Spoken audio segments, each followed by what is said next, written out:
Salut l'ami et bienvenue dans Café Business. Je suis Emmanuelle Cotte, illustratrice et graphiste en freelance et ici je te parle d'entrepreneuriat et d'illustration.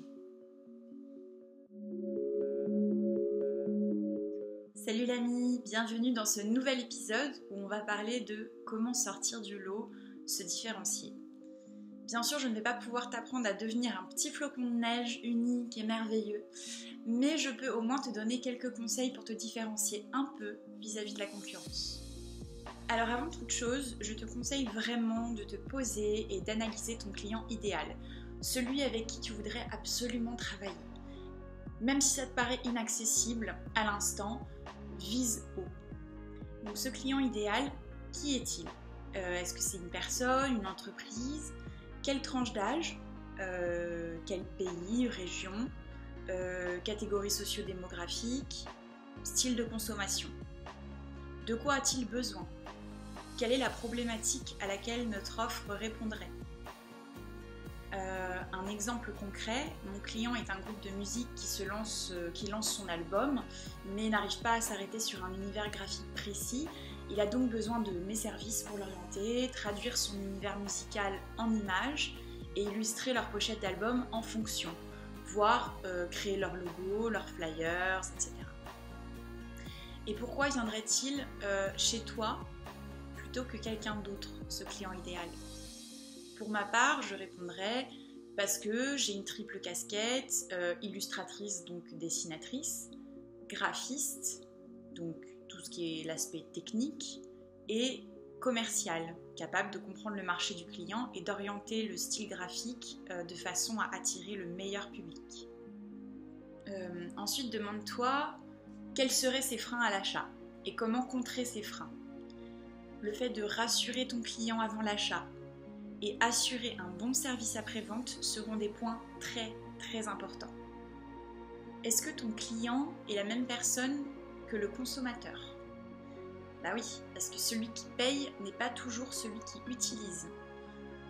Donc les réponses à toutes ces questions te permettront de savoir qu'est-ce qui est attractif dans ton offre et réfléchir à comment mettre en avant cette particularité. Si tu as plusieurs clients idéaux, essaye de déterminer lesquels cibler en premier lieu, il faut hiérarchiser. Ensuite, il faudra que tu checkes la concurrence.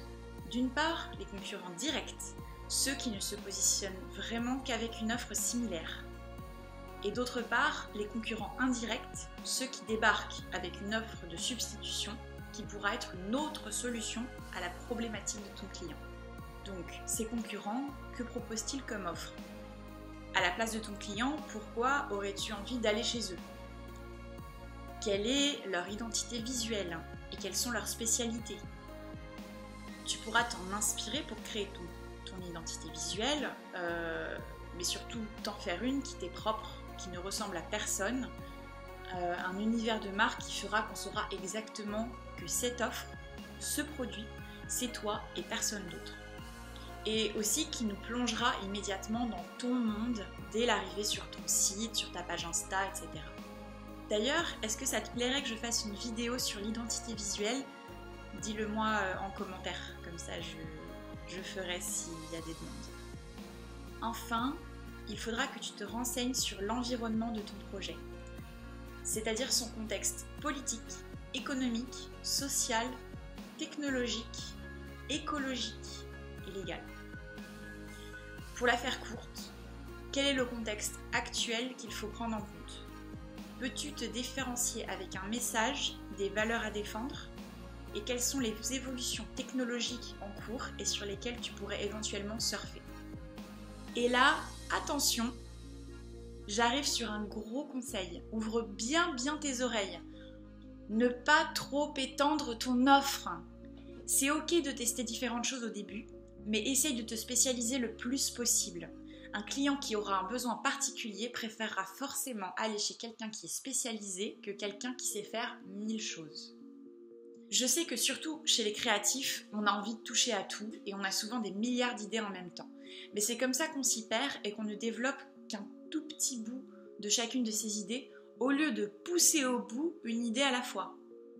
De toute façon, celui qui réussit, c'est pas celui qui a 1000 idées, c'est celui qui a une idée mais qui persévère. Donc, pour choisir ta spécialité, donc te positionner sur le marché, te différencier, il n'y a pas 36 000 solutions. Juste écoute ton cœur. Rappelle-toi pourquoi tu as envie de te lancer en freelance et pourquoi tu veux faire ce métier. Qu'est-ce que tu prends le plus de plaisir à faire? Après tout, on n'a qu'une vie et on passe la majorité de cette vie à bosser. Alors autant faire quelque chose qui nous rende vraiment heureux. Voilà, je vais terminer sur cette note positive. Merci d'avoir regardé cet épisode. J'espère que tu as appris des choses ou au moins passé un bon moment avec moi.